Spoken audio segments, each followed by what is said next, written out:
Bonjour à tous, bonjour Quentin. Salut! Aujourd'hui, nous allons parler un peu de l'histoire d'Alternative Café. Donc déjà Quentin, j'aimerais savoir pourquoi tu as fondé Alternative Café. Alors, grande question. On va dire la genèse vraiment du projet, c'est la rencontre avec des producteurs et surtout la découverte de leur café. Ok. C'est vrai qu'à la base, je suis un consommateur très limité de café, c'est-à-dire que j'en buvais au travail, dans des occasions sociales, mais je n'ai jamais aimé le café. Si tu veux, j'étais plutôt du type de ceux qui vont rajouter du sucre pour faire passer la pilule.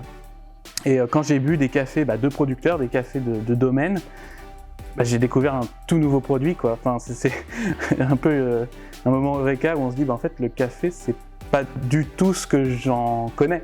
Okay. Et donc, la question que je leur ai posée, parce qu'ils étaient venus en délégation à Paris, à ces producteurs, c'est comment je peux en acheter ici? Et la réponse a été souvent, en fait, on ne se vend plus en Europe, on n'est plus là, on vend dans notre pays. Okay. Ou bien, il y a un gars à Zurich à qui on a vendu, et tu checkes les prix, tu te rends compte que le paquet qu'ils peuvent vendre à 4 à 6 euros dans leur pays, tu le retrouves à 30, 40 euros à Zurich et tu te dis mais c'est quoi ce problème? Et c'est là où j'ai regardé le côté économique, qu'est-ce qui fait le prix d'un café, comment est géré le marché du café. Okay. Pourquoi, alors qu'il y a des super cafés, en gros les meilleurs cafés qui sont faits, c'est un peu comme sur le vin, on sait qu'un producteur qui va être un vigneron, qui va faire un super vin, va tout faire de A à Z. En fait, finalement, c'est la même chose dans le café, c'est un produit similaire par bien des aspects. Okay. Pourquoi ils n'arrivent pas à vendre? C'est là où j'ai découvert le négoce de café, la torréfaction du café et ce modèle qui fait que finalement l'industrie du café a de telles marges, a un tel système mis en place que c'est impossible de faire rentrer des cafés quand les producteurs veulent un prix correct, quoi. Okay, ouais. Tout est basé sur le fait qu'on a le café vert vraiment pas cher et la capacité de multiplier le prix, ce qui fait qu'un café dont le paquet, quand tu vas dans le pays, est à 5 euros, il finit vraiment à 35 euros torréfié en Europe, parce qu'il y a ces intermédiaires, il y a on va dire les standards de l'industrie. Ok, ouais. Et c'est comme ça que je suis arrivé à, il faut, puisque personne ne peut le faire, ou en tout cas ne veut le faire, commercialiser ces cafés en direct des producteurs et ramener à des prix finalement beaucoup plus bas que ce que l'industrie ferait ou fait avec ces cafés, et créer un mouvement de fond en donnant à tous les pays producteurs des exemples de façon de vendre le café enfin à des bons prix, un prix correct, un prix juste, et mettre fin à... comme je le dis souvent, on a 100 millions de personnes dans les pays producteurs qui se partagent 10% de la valeur, et 300 000 personnes dans nos pays qui se partagent 90% de la valeur. Quand on fait le calcul, c'est un ratio incroyable d'inégalité. Et la torréfaction à l'origine représente l'opportunité de casser ça. Et donc Alternative Café, c'est des premiers exemples concrets de café torréfié à l'origine qui arrivent pour le plus grand bien, parce que leur première qualité, c'est d'être d'extrême qualité, et leur deuxième, c'est d'être extrêmement responsable. Ok, donc en fait, tu cherches aussi de un à changer la vie des producteurs, mais aussi des consommateurs, à les habituer à avoir des cafés un peu plus de qualité. Voilà, des cafés qu'on peut découvrir effectivement quand on va dans ces pays, qu'on visite les fermes, qu'on va dans des coffee shops, et quand on revient en France, ils sont introuvables. Ouais, ok. Et du coup, pourquoi tu as choisi le nom Alternative Café, aussi avec le logo aussi de la salamandre? Pourquoi une salamandre? Alors, à partir du moment où tu vois que tu es le premier à amener les cafés torréfiés à l'origine, et que la torréfaction à l'origine, c'est vraiment, c'est pas, si tu veux, un aspect marketing ou un petit changement, c'est un changement fondamental dans la façon dont l'industrie du café fonctionne, car en fait la structure, c'est vraiment, il faut d'un côté les producteurs qui font le café vert, le négoce, la financiarisation si tu veux, et la torréfaction, par des grands groupes ou par des petits torréfacteurs.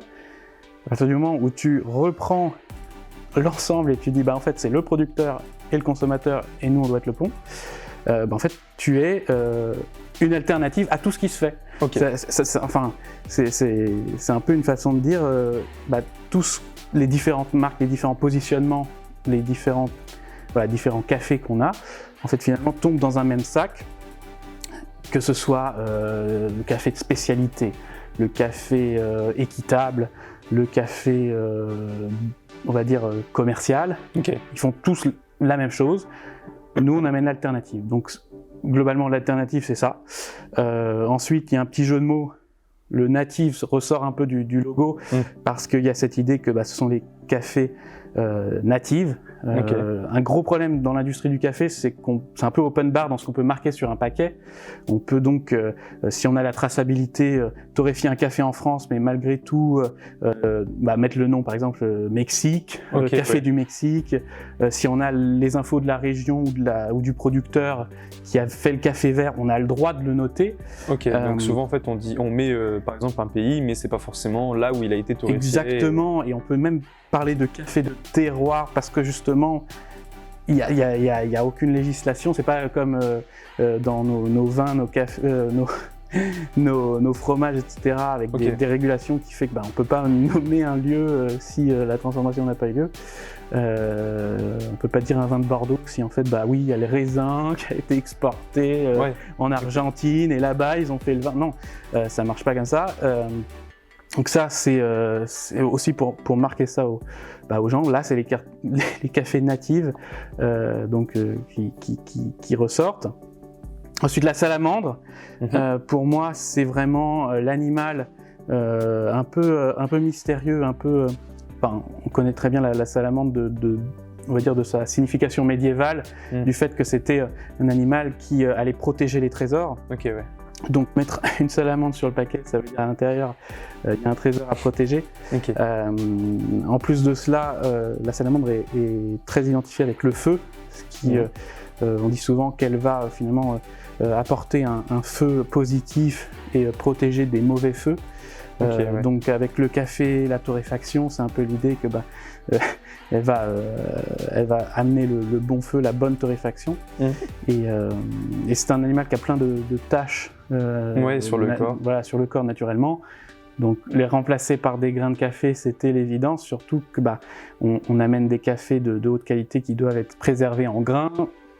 C'est des paquets de café en grains, donc mettre des petits grains, c'est un autre moyen visuel de se dire là c'est du café en grains. Ouais, donc tout a été réfléchi en fait pour bien prouver que le café c'est quelque chose qu'on doit préserver à l'origine et non le faire ailleurs. Exactement. Et du coup, alors j'aimerais savoir comment tu as fait pour choisir du coup tes premiers cafés, avec qui tu as bossé en premier pour trouver justement vraiment les premiers cafés. Et combien de pays à peu près, avec combien de pays tu as bossé? Alors ça s'est fait de façon assez organique, comme je t'ai dit, j'ai eu la chance de rencontrer des producteurs en fait avant même de penser à la création de la boîte. Ok. Et donc la question c'est négocier, voir les plus fiables, les plus motivés, etc. Et donc on est arrivé avec et puis aussi j'avais quand même l'idée de faire 2 gammes de prix, parce qu'en fait dans le café ça peut aller très vite dans l'exception, dans le luxe, qui n'est pas du tout la vocation première d'Alternative, mais qui pouvait être intéressante pour voir les réponses du marché. Donc j'ai quand même voulu à tout prix avoir le café de Kona, qui est vraiment l'un des 3 terroirs au monde où on s'arrache les cafés, c'est vraiment l'exception de l'exception. Et puis ça fait 3 premiers cafés. Et ensuite 3 profils, on va dire, de producteurs différents. Un domaine au Mexique, avec qui on s'est super bien entendu et qui a vraiment en plus l'intérêt de faire toutes les méthodes principales de traitement du café, c'est-à-dire qu'ils proposent 5 cafés de leur domaine, mais traités avec des méthodes différentes, c'est-à-dire la méthode miel, le café lavé et le café naturel, ce qui permet de découvrir les différences que ces méthodes vont avoir sur le goût, et apprendre déjà en tant que consommateur à voir quel café on aime le plus. En général, on connaît rien de ça, les cafés sont mélangés ou alors en général sont lavés, donc la découverte du café naturel, la découverte du café miel, et on se met à entre guillemets, trouver ses cafés préférés. Donc c'est à la fois une façon d'en apprendre plus sur les méthodes qui peuvent exister dans le café, mais en plus trouver son café préféré. Et ensuite, on a 2 cafés donc, du Laos, donc d'une sorte de coopérative qui vraiment a mis en avant la qualité et cherche à avoir du café purement laotien de qualité. Ce qui historiquement n'existait pas parce que c'est un peu comme le Vietnam, c'est des pays qui sont concentrés sur l'espèce qui s'appelle le Robusta et qui a un potentiel on va dire plus difficile à aller exploiter en termes de qualité organoleptique. Et donc ils ont réussi à amener les Arabica et à les développer au Laos. Et un dernier café d'une autre coopérative, mais cette fois-ci au Costa Rica. Et là encore, on est en fait sur un... il faut imaginer, dans beaucoup de pays, les producteurs sont obligés de se mettre en coopérative pour assumer les coûts, parce que finalement, le prix du café est tellement bas qu'il faut à tout prix, si possible, n'avoir aucun coût, mis à part la main-d'œuvre. Et cette coopérative a mis en place un programme pour aller vers la qualité, pour aller vers l'excellence, puis aussi pour torréfier et vendre au Costa Rica du café costaricain. Et donc ils ont un café excellent qui s'appelle El Secreto qu'on amène aussi. D'accord, donc tout ça, tous les cafés que tu m'as cités là se retrouvent sur le site? Exactement. Donc ils sont achetables. Les prix sont... Une tranche de prix C'est entre 10 et 15 euros selon le café. Ce sont des cafés d'excellence qu'on ne trouve pas ou qu'on trouverait beaucoup plus cher s'ils venaient autrement. Et où la valeur revenant au producteur est entre 25 et 50% selon les cafés. Et est-ce que tu comptes du coup rajouter d'autres cafés ou voir avec d'autres producteurs du coup pour faire une collaboration? Je précise les pourcentages, en général c'est entre 1 et 5% pour le producteur. Mais alors à l'avenir, là on rentre dans un projet sur lequel on travaille en ce moment qui est en fait de lancer un premier concours des meilleurs cafés du monde. En général les concours de café soit se passent dans le pays d'origine, et on est dans une approche de on va noter les cafés verts parce que c'est la matière première, etc. qu'on va vendre. Et donc en fait ça ne s'adresse pas du tout au grand public, c'est on va dire pour les professionnels du négoce. C'est plus privé un peu. Exactement.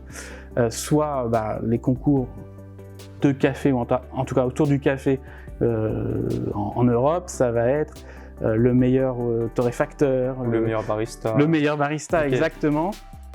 Et jamais, finalement, on va déguster les cafés, on va voir quel est le meilleur café. On compare pas les cafés, on compare, on va dire, nos professionnels, ce qui est complètement absurde, comme si on ne goûtait pas les vins, mais on notait que les sommeliers.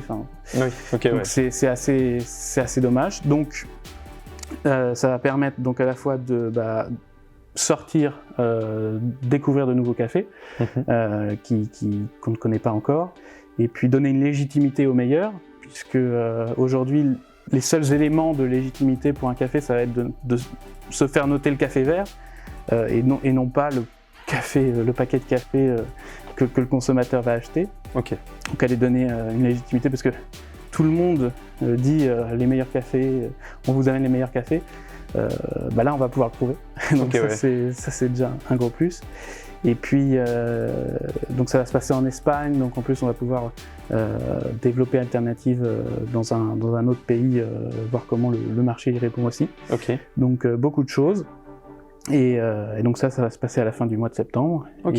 Et donc l'idée c'est les prochains cafés qui vont arriver seront les gagnants du concours. D'accord. Et du coup, le concours s'appelle comment? Et il est où en Espagne, plus précisément? Alors c'est le World Coffee Challenge.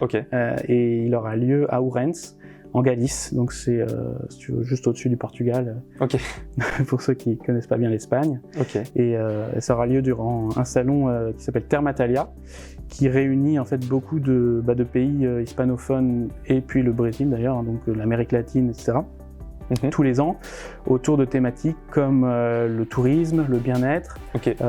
Ils ont déjà un concours au niveau des zoos, c'est-à-dire les meilleures zoos du monde. Ok. Et donc ça leur a paru naturel de travailler avec nous sur un concours des meilleurs cafés. Non seulement parce qu'ils travaillent avec tous ces pays producteurs, mais en plus ils aiment montrer les produits naturels.